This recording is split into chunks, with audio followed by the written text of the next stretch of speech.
You're welcome, sir. Thank you, Kofi. Okay. Now, there is a lot of issues in Ghana today. It's very difficult from where I sit to have to select a topic for Minority Caucus, because today, if you haven't heard, it's an issue now in Ghana that the talk time tax is being reviewed. Please forgive me. What are the implications of this? What are the problems that we are facing? And exactly what does it mean for your pocket? That's an issue that we could have discussed. Among others, we are also going to have to look at the Supreme Court. What happened yesterday in the court is another matter altogether. And we'll start with that discussion. Ladies and gentlemen, let me go first of all to Mr. Sapon. How's it been, sir? You've been off for a while. Right, I've been away for quite a long time. When? Maybe for about 3 weeks? Yeah. But no, 3 months. It's been long since you came on the show. Right, yeah, because we left it for the youth to build it up. So we have to give you the opportunity to, build up the slate, because eventually we got to get out of the scene. Now, having been off for quite a long time, I don't know where to start. And if you want us to start on the talk. Well, talk I would come to that particular matter later. But Madam Otiko, how's it been as well on the women's front? Oh, women in Ghana are not too happy with the fires in the markets, the dumso. All these things affect pure water sellers, hairdressers, seamstresses. The things that would help the cause of women, those things are not working too well. Water being erratic and all that. The home life is all based on water. Health is about water.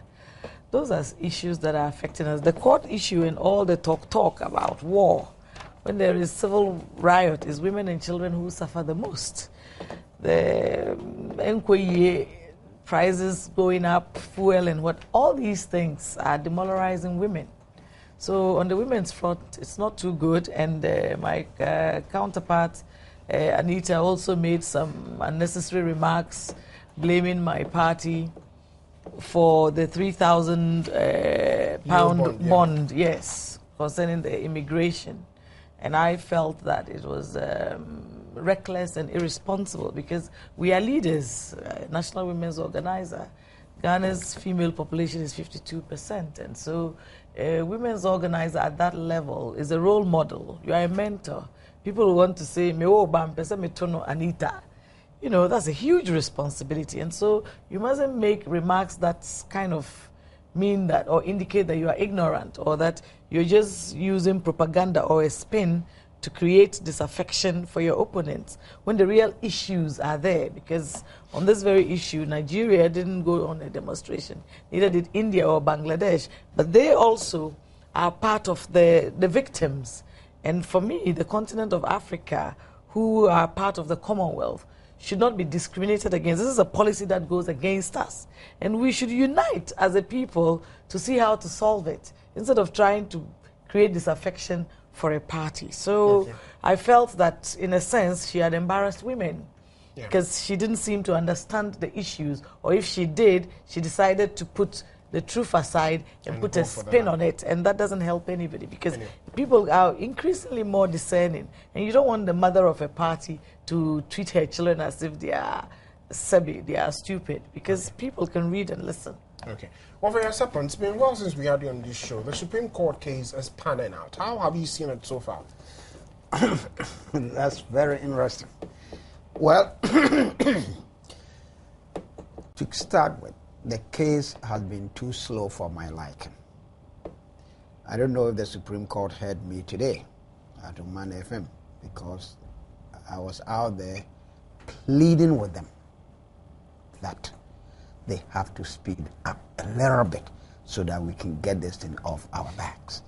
And I was, I heard today, I didn't listen to I heard today that the court told the lawyers to start preparing their handing over notes and the addresses. Yeah, sorry. To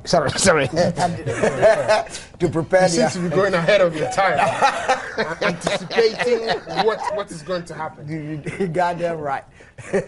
To prepare their addresses next week, and they asked the MPP to do the cross-examination of the EC, finish with EC probably this week or early next week so that they can prepare their addresses and therefore end the case tomorrow, this next week. Because according to CI 74 or wherever is running the case, once the case goes to the Supreme Court, they have 2 weeks to bring their report. Very fortunately, that has not been changed. They didn't change with the Mona's case. The other aspects of the case, appeal and certain times change, certain days change. So every case is going to, if the parties will agree or not will agree, will work according to what the justices suggested or said this morning, then we all hope that this case will come to an end next week with a decision in before July, which means end of July. Before the end of July. I believe these guys want to take, they want to go at this and the legal holidays is coming. Yeah. You see, I use the word guys. I hope that nobody is saying that I'm just disrespecting. I'm just disrespecting them, please. See, they are thinking of taking a legal holiday, which starts somewhere in July and ends in October. Yeah. And we cannot have this case stretching into October. So what they have said is good for all of us. But how has the case been going? You see, when this case started, I was not in Ghana, but everybody, whether you are in Ghana or not, you followed it up, okay? We've had all these guys come in, NDC came in, and Sedun Ketia came in and told us what they think happened. In my case, this case should not even have involved NDC, because they didn't run the elections. John didn't run the elections. The elections was run by EC. And what EC says is the most important thing, not what NDC or the John says. The most important thing is what NDC or what the EC says. So our case is based on what the EC is saying. If you remember, you see that we persisted EC on overvoting. We spent over 20 minutes on that one question until EC eventually accepted that, yes, there was overvoting.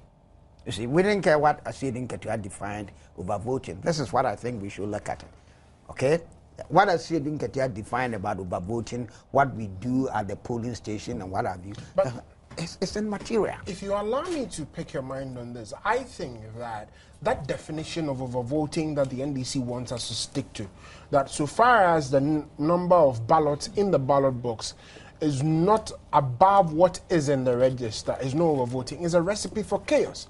Because in subsequent election, what is to stop any political party from engineering mechanisms in such a way that, well, if there's 1,000 on the voters register and actually 200 people turn up to vote, I don't care. I'm just going to engineer it in such a way that our vote's 999 in the ballot box and there's no overvoting. Since Asidun Ketia does not run the election, he doesn't set the rules. What he said is as useless as not having been said. It doesn't carry any weight. What the EC says is what carries weight. That is why we didn't worry too much about what Asidin Ketia defined overvoting to me. If you look at the way we handled the case, we didn't spend too much time with Asidin Ketia asking him about what is overvoting. No, we are not interested in that. He doesn't set the rules. They are not set by him. They are set by EC. That is why EC came in and said classical definition. For the first time, he's using classical definition. But EC doesn't have any documentation in his arsenal that he has stated classical definition of overvoting. He's never stated that. Anywhere, nowhere has the EC stated it. See, but when he said that, we didn't end there. We pushed him with questions. Not pushing physically, but we pushed him with questions, until he eventually came and said, yes, that is overvoting. And that is what is going to form the basis for the judges to make a decision. As to whether they will accept or not accept will depend on what the EC, the answer the EC gave. You see, so the case has been going on fine. I have no problem with it. I think we've done well. We've putting a lot of information out there. Our questioning has been good. Now the issue that the latest issue we came about is this pink sheets, the number of pink sheets. It's not so much the number of pink sheets that matters. That's why we have to understand. Because the 11,000 pink sheets there is not going to give us the verdict. whether you have 11,000 there or 10,000 or 8,000, at the moment, it's not that material too much. You see, NDC had a plan, and it was very simple and straightforward. There is a system in our legal, in our jurisprudence, that if you make an appeal, a petition to a court, and you bungle your documentation, the case can be thrown out on technicality. The judges can come out and tell you, because you bundle up your documentation, we won't know which documentation you present, so we cannot use it. And therefore, the case will be thrown out. That is why NDC was insisting, no, there's triplication, quadruplication, templication, whatever this. Yesterday, even the one or the she's repeated 20 times. 20, not 2, not 3, 20. So today, one of the justices asked, okay, how do you say the one is 10 times repeated? You remember? Yeah. That's what I heard, you know. So they came out with that strategy to throw the judges off balance and say, these guys came in here with not knowing how many sheets they have even given. 5,000, 10,000, 6,000, 7,000, and all of them is bazaar. So in our jurisdiction, a jumble of paper. That's right. So in our jurisdiction, the case will be thrown out. But Nyankopon this alateni. Or excuse me. You'll be held in contempt. Be held in contempt by the Nigerian High Commission for this particular statement. But if you hold on for me at this moment, let me bring in Otiko. Now, at the beginning of this entire case, after the 2012 election, NPP said that we were not pleased and we're going to go to court. Initially, NDC said, oh, we don't have any evidence, we don't have any proof, we are not going to be able to go to court. And then we said we actually managed to go to court. Out came the statement, any idiot can go to court. Yeah. And then the NDC went further to join. In all of this, they have maintained that, oh, there is nothing wrong with the election. And then the case began. And then they started going, oh, actually, there were certain things wrong with the election, but it does not affect the result of the election. Yeah. Then they said, oh, there were no irregularities. Then the EC came to admit that, yes, certain things were irregularities. In all of this, how do you see the shifting position of the NDC? Bear in mind the fact that some NDC commentators actually went to the extent of saying if we do go to court, they will not appear on radio and television again, and they are still doing it. Their actions are actions of fear and out of desperation, because they never ever dreamt that we could put it together and really unravel what they did. They thought they had gotten away with it. But we said the battle is the Lord's, and indeed, it was divine intervention. Even the ability to move from the manual to the electronic, because then you're able to put in formula that can look at all these things and see the duplication of the serial numbers and all those other things, volumes of paperwork. And you have to present this within 21 days. It's a miracle. They tried it and they couldn't. And so, because they were unprepared and they just came in with the propaganda, they don't have a case because they couldn't do it in 2004. Sometimes it was like they were thinking in the courtroom, asking the questions. And to cover up, and that's why everybody said that Chachu was stripped naked, because he just used to hollow with passion over nothing. He would use 13 days for 4 questions. Ridiculous. And now we all know that justice delayed is justice denied. And they are saying that, oh, we are now delaying the thing. All these things were acts of desperation because they were caught with their pants down. They had no clue how to defend. Because in this case, you can't defend the indefensible. It is that there are 2 issues. Whether by statute, any violations or malpractices and irregularities and omissions occurred. If they did, how did it affect the outcome? And then we have shown in these areas that indeed this overvoting, it took place. Have you heard them say that in police station A or B, it didn't take place? No. We have said that it was said no verification, no vote is in CI 75. Have they been able to tell us that there were places that was held? No, because the president himself came out and said people should vote without verification. And we knew. And those facts are there. It is also by statute that presiding members officers should sign. And we were able to show that in several places they didn't sign. And the EC is saying that, 90% what, and we all know that in places like Savulugu, after the event, because by statute, you have to fill in those pink forms at certain times, whether it is before or in the middle or after. It's not about choboy. No. These are serious regulations that guide us as per our constitution and the various CIs and LIs. So, when they finally realized that we had it, and they never actually went into the substance. They kept going into the 704 that we had discarded. Out of the initial 11,842, we brought it down to 11,138. And so, instead of looking at the substance, now they were going outside it because they couldn't handle the substance. They had no case there. They could not provide a defense. And so, out of that fear, they had to ask some 372 to come and join in. The NDC themselves came and joined in. And when it came, they ran away. They brought some amicus curiae to come. Then, out of still more desperation, the president himself, who is the first respondent, goes against the constitution. Again, because when the law says no verification, no vote, the EC is the highest regulatory officer for elections. He had no business coming out there to say that people should vote without verification. That alone contravened the constitution and the regulations that we live in this country with. Then he comes again at the 20th anniversary of the NDC. Serious and poor act of desperation that he has been declared by the Supreme Court. But that same constitution says that the Supreme Court will declare you, and they can also challenge a petition. And that same Supreme Court will uphold it and ensure that if that declaration comes about, they will put it out.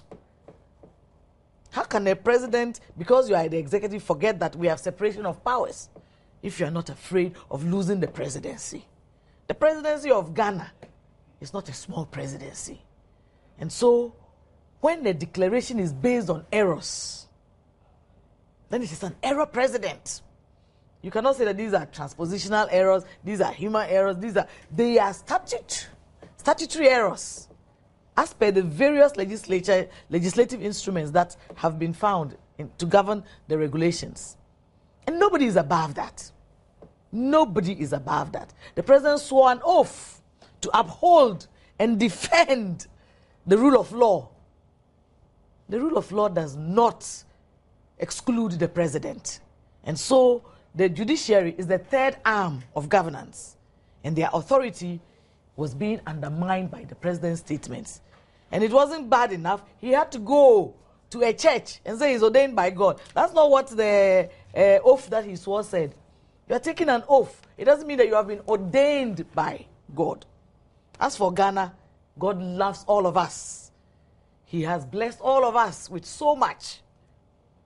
And so, when you give the authority to the president, he still lives by the checks and balances, by the regulations of the state. Okay. And by the sovereign will of the people of this country. And he is the one who has pushed this toxic words into our system, because when he set those things out, then his men, you remember Nixon, the president's men, began to drum and beat the war drum. They stopped from saying, they don't have a case, they don't have a case. Now they were saying that it's not possible. It's not possible. Ghana cannot contain the two of us. If the Supreme Court declares, those are acts of desperation. And in itself shows that they are aware that things have not gone well for them. It is not about spin. Judgment, justice, the freedom of Ghana, it is not about propaganda or lies. the great God that has blessed Ghana will bring out the truth of this case. And that is their fear, that their nemesis has caught up with them. And to the extent, a president, the well-being of the country is in your hands, and you push people, a minister of state, Deputy Felix Owusu Kwache, he swore an oath to maintain and preserve and protect the people of Ghana. But the statements that he made shows that the NDC does not love the people of Ghana. Okay, so if you hold on for me at this moment, we'll take a short break, and when we come back, we'll continue with this discussion.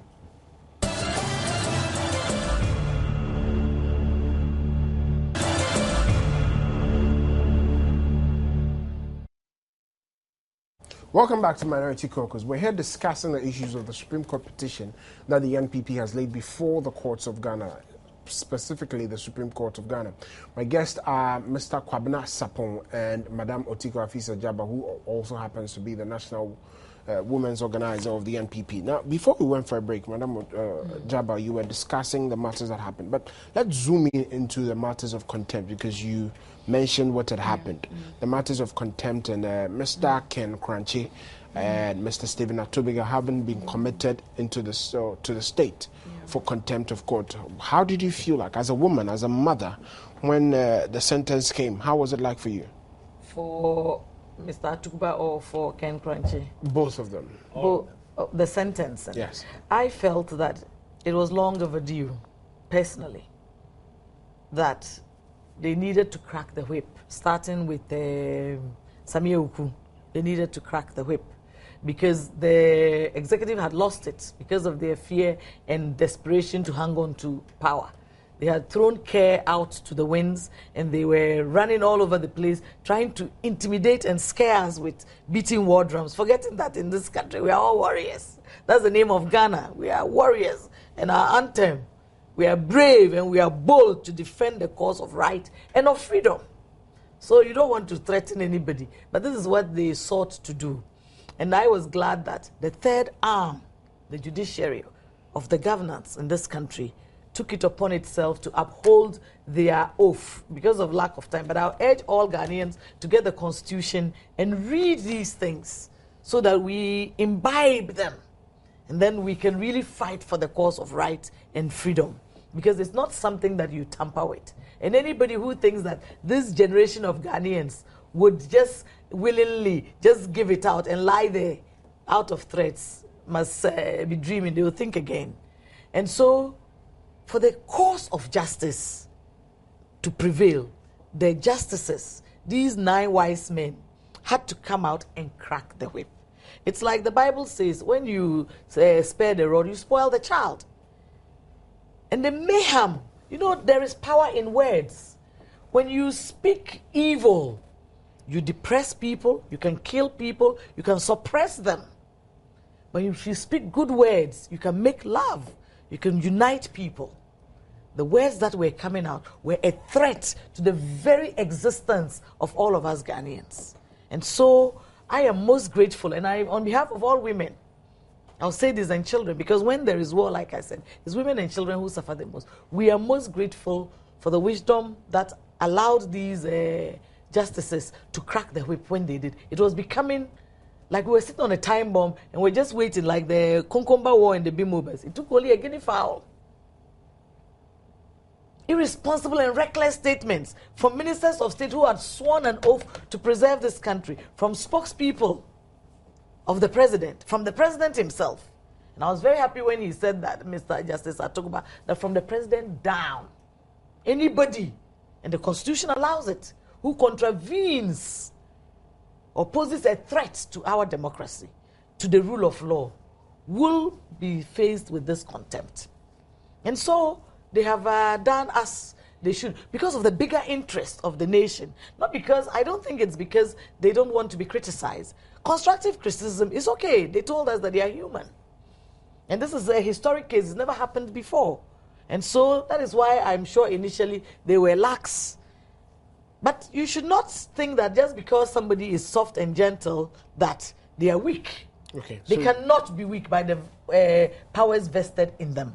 And so they have cracked the whip. Nonetheless, we come from a culture of silence. The revolution, people disappeared. I went for a Martyrs' Day to celebrate 31 years of 3 justices that had died. Somebody says that he will kill the cats. These are things that, and all the libel laws that we had to deal with, these are things that as a society, we still have them at the forefront of our minds. And so, I will also plead with the justices that I believe that Ken Kranchi, for example, was out there to talk about this part of our history, and that the press and citizens should not be gagged. Yeah. They shouldn't be gagged. Because as we speak, even demonstrations have been stopped. If you want a permit to demonstrate in Ghana today, you can't have it. And then our mouths too are, so to speak, being gagged to a certain extent. And so that means the rule of law, no and also, is being turned upside down if freedom of speech is being curtailed.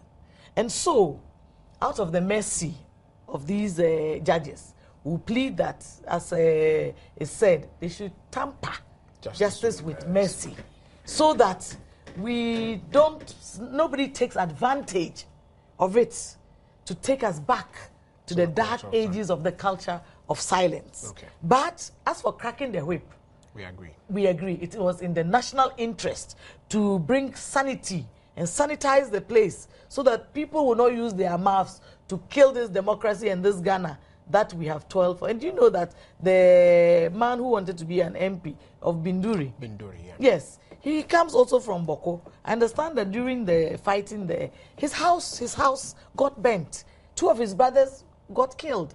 And you are saying that you can't contain. What happened to the tolerance that the NDC is talking about? It's indefensible, and even you can't imagine it, that they will be talking war drums, especially when the president of the day is the one who is supposed to uphold peace. And he signed the Kumasi Declaration as well.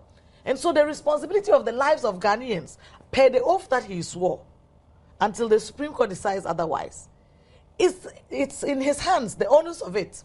And if he is seen to be encouraging this, I am telling you, even if a drop of blood of any Ghanaian is spilled because of the fear and the desperation of the NDC, they will burn in hell. It shall not be well. The blood of those Ghanaians will cry out like the blood of Abel unto the Lord himself, and the Lord will answer it. Well, for Kwabena Sapon, now let's look at these particular matters. I mean, yesterday when you heard Mr. Ken Kranchi in particular had been sentenced, what was your immediate reaction, and what do you think this means for our democracy and our freedom of expression in this country? Well, like when I when I heard Ken Kranchi's incarceration, I was very sad. Very, very, very sad. And I'm extremely still sad. I'm with him in spirit, and I'll go and visit him tomorrow. I know they have taken him to who? And again, this is where my problem with the security services of Ghana arises.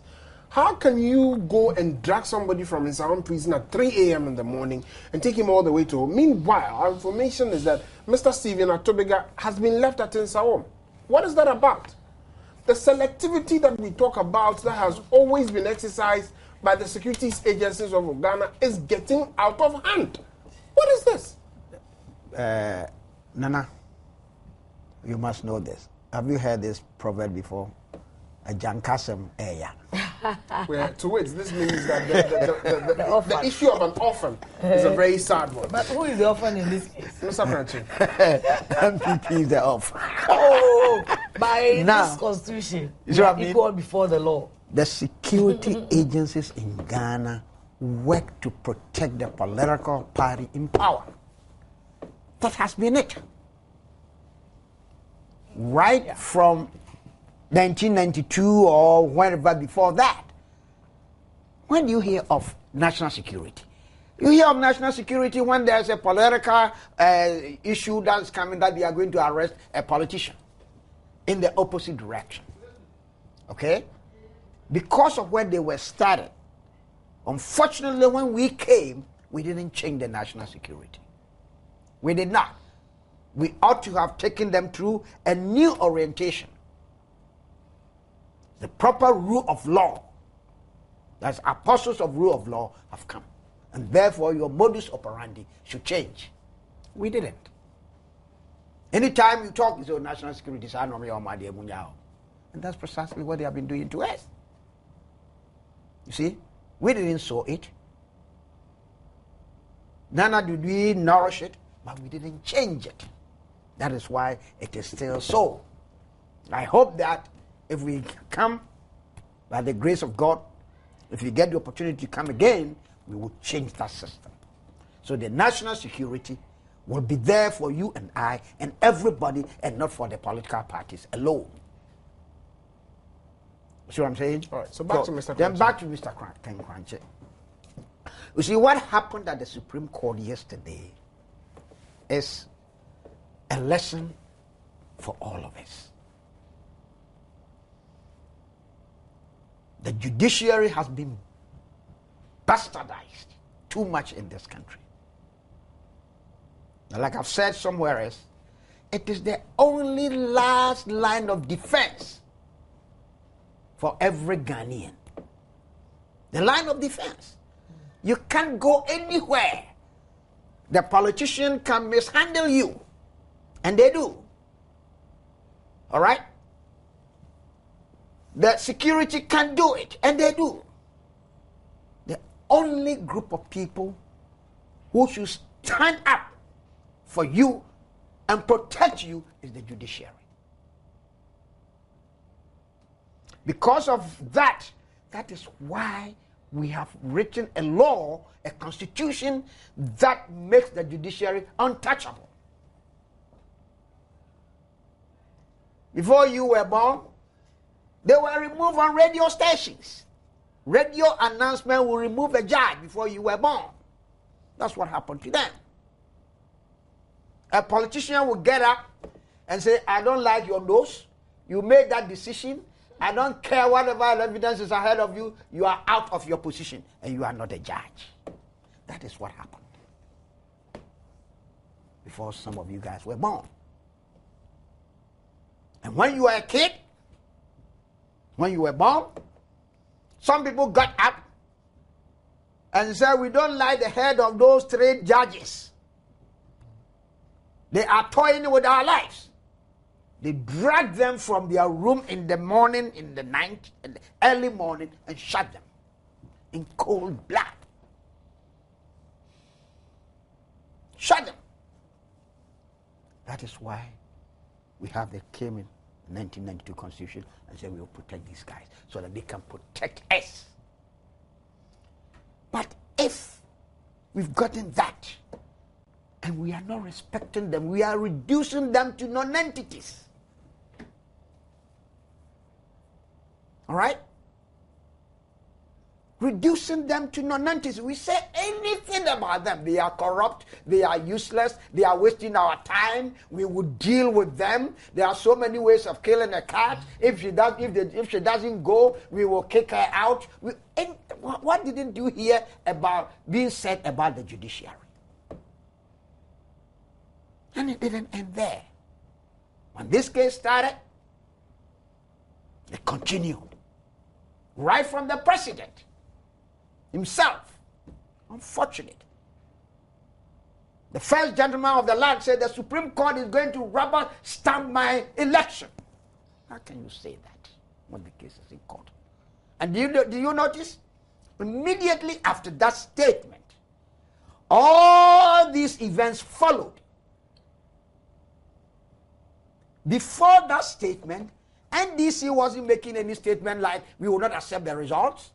They were rather accusing MPP that we were saying that we will win the court case all the time. All the time.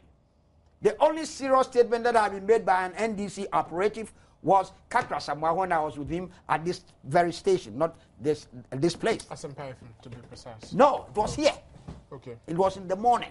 Yeah. No, 5 p.m. or something. In the afternoon, yes. Kaba was holding the post. Yes. Yeah. And he said, if a Akufo-Addo is elected the president by the Supreme Court, he will support a coup. And also, he said he will organize a coup. He said it. Before that, before John made that statement, this was the most serious, this was to me, the only serious statement that had been made by an NDC man. But when they try their courtroom antics, okay, of getting the justices to use this bungled documents or evidence to throw the case away, and I'll explain why I said Nyankopon Tisalachanino. They forgot. Again. Yes, I'll explain Nigerian why. Yes, you know why? Because when they were doing that, they have forgotten that by their own act, they have asked for further and better particulars. And they had them. Which is something that has saved us so far. The further and better particulars contain all the pink sheets. So you can't tell me I bungled my evidence. If we continue, I'm going to say that's precisely what happened. And when they know that has failed, all right, and John made that statement, they said the only thing left for us to do is to intimidate the judges. The judges of the Supreme Court, yeah. To intimidate the judges. That's why they started making those statements. That the minister can say he will put his life, blood on it. And if you look at the history, okay, if you look at the history, the 3 judges were killed by the antecedents of this political party. They killed the judges. They killed the judges. And they are the same people who said there are so many ways of killing a cat and we will deal with the judges. We had some lawyers on their side accuse the judiciary of being corrupt without any evidence. When they were asked to produce evidence, they were not able to do so, among others. There's a long line of things that the NDC and its affiliates have gone on the offensive against the judiciary for. It is not surprising, therefore, that Mr. Stephen Atobega was able to come out to say that they will not accept whatever judgment comes out of the Supreme Court. For our side, we believe that the battle, indeed, is the Lord's, and we'll continue to abide by whatever decision that comes from the Supreme Court. As our flag bearer, Nana Addo Dankwa Akufo-Addo, has clearly stated on several platforms, and we continue to stand by that point. Think on this particular matter, and wait for us as we take a very short break, and when we come back, you join the discussion.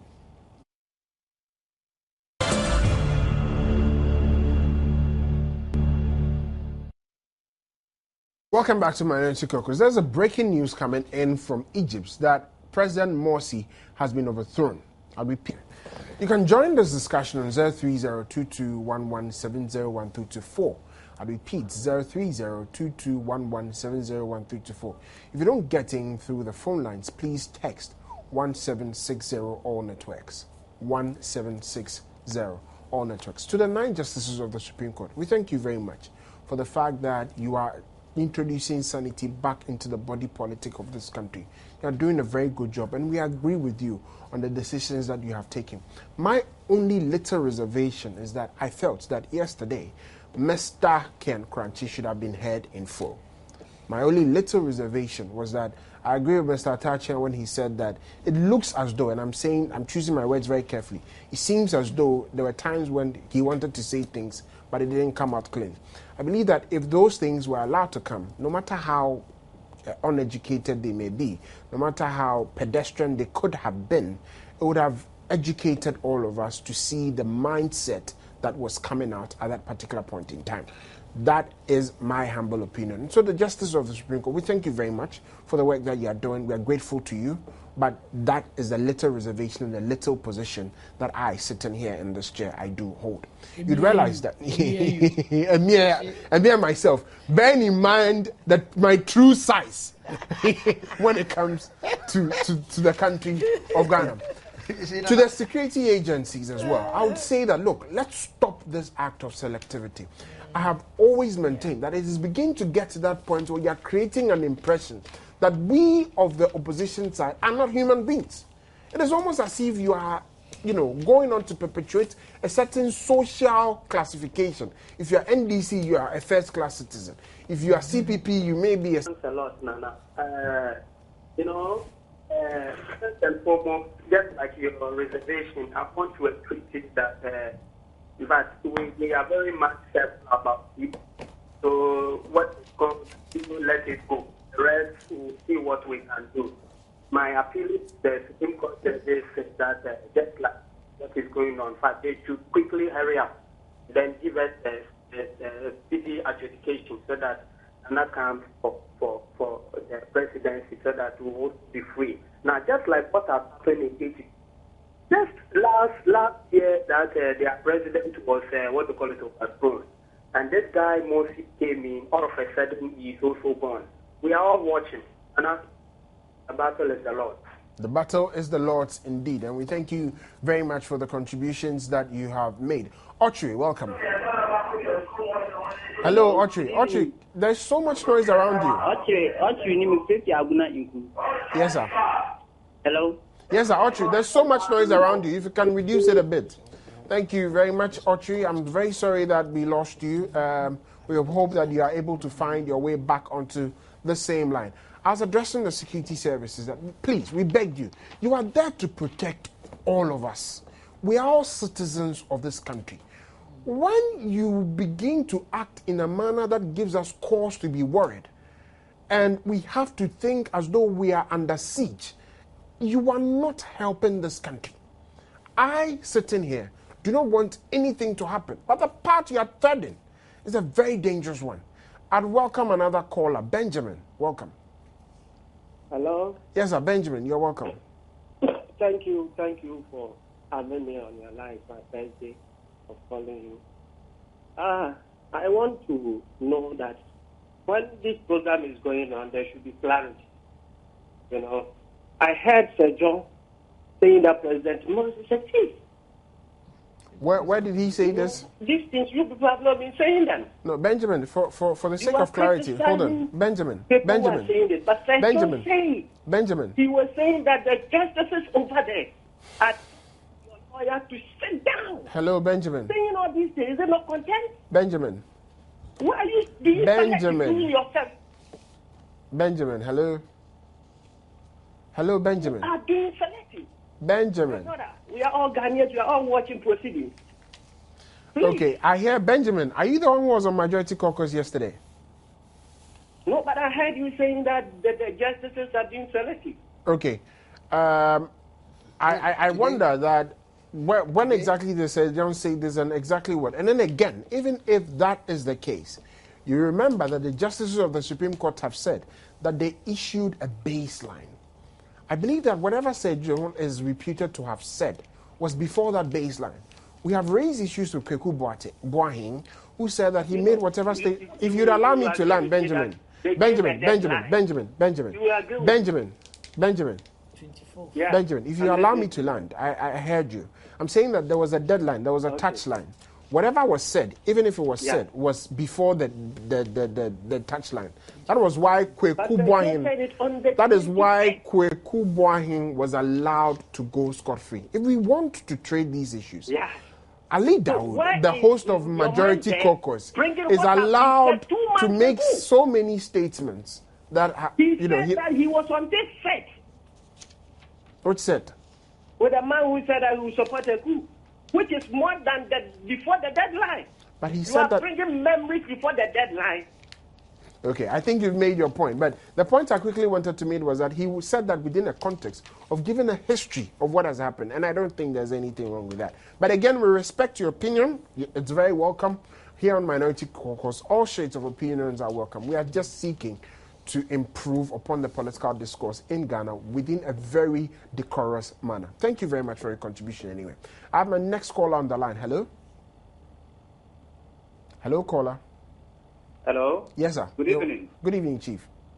Thank you very much for your program. Thank you, too. This is my first time of, talking to. But what the other man said, I don't know his name, but what he said about the security, well, he said they have come to power because of the security. They couldn't change the security because of the rule of law. Well, what I have to say, you see, one thing is, what you use the security for, that's now what the security people are doing.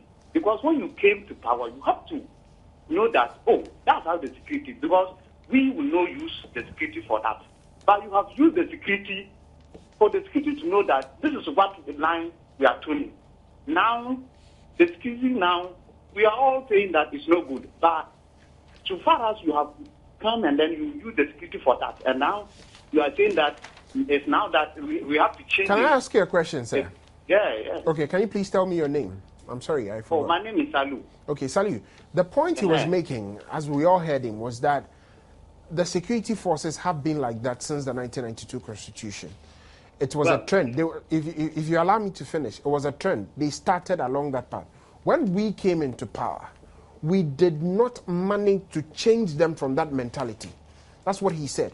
And now it is being done, it is being continued, it is being perpetuated. He made the point also that we didn't start it, we didn't grow it, we didn't feed that system. But we were not able, we were not successful in the drive to change it. That exactly was the point. Let me. Unfortunately, I cannot engage you in this forever. So I hope that we'll be able to create another platform to engage in this discussion. Thank you anyway very much for the point that you have made. I have my last caller on the line. How are you, caller? Yeah, fine. Thank you, Sanana. Yes, sir. Yeah, thank you. God bless you for the wonderful job that you people are doing over there. Yeah, Joe from B, Daman South, to be precise.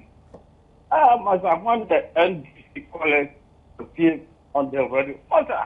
Just remove them. Let them go. Because if it happens to be NDC on the program, they will not entertain those things. They will just cut you off. They will send you off. Don't be explaining things to them. We are serious. What happened to our brother in Kraken? They're very serious. Now, look at where these people have taken their mind to. Very serious. I am very, very, very serious. So don't entertain those people on the program. Thank you. God bless you. That is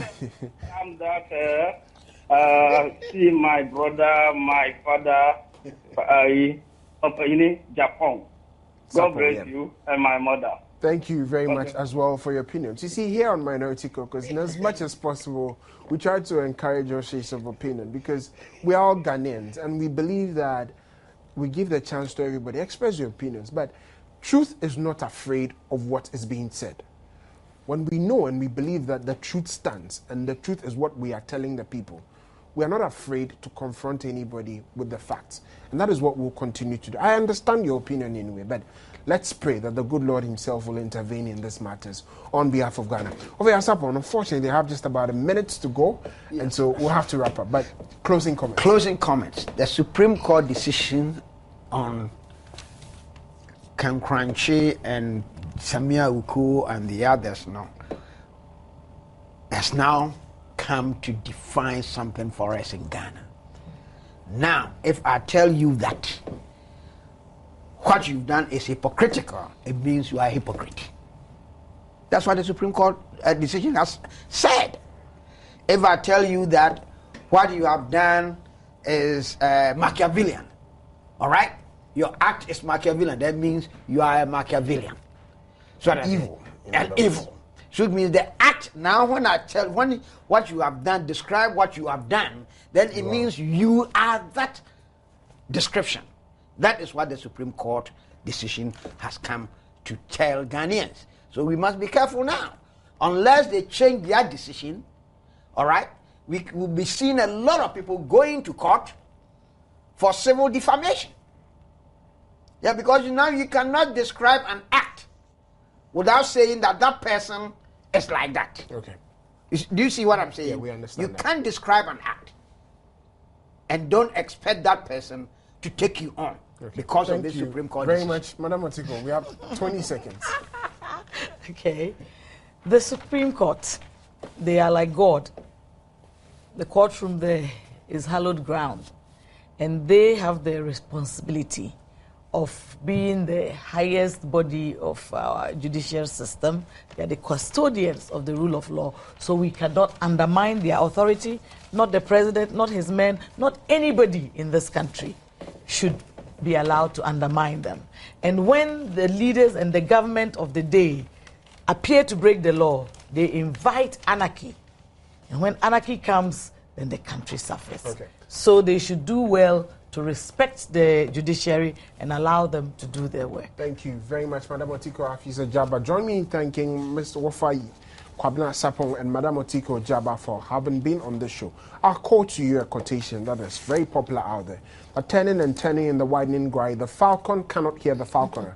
When that happens, things fall apart and the center cannot hold. When we reach that stage, nothing but mere anarchy is loose upon the world. Let us not take Ghana into those doldrums. My name is Nana Kofi Opondama. The battle remains the Lord's. Good night.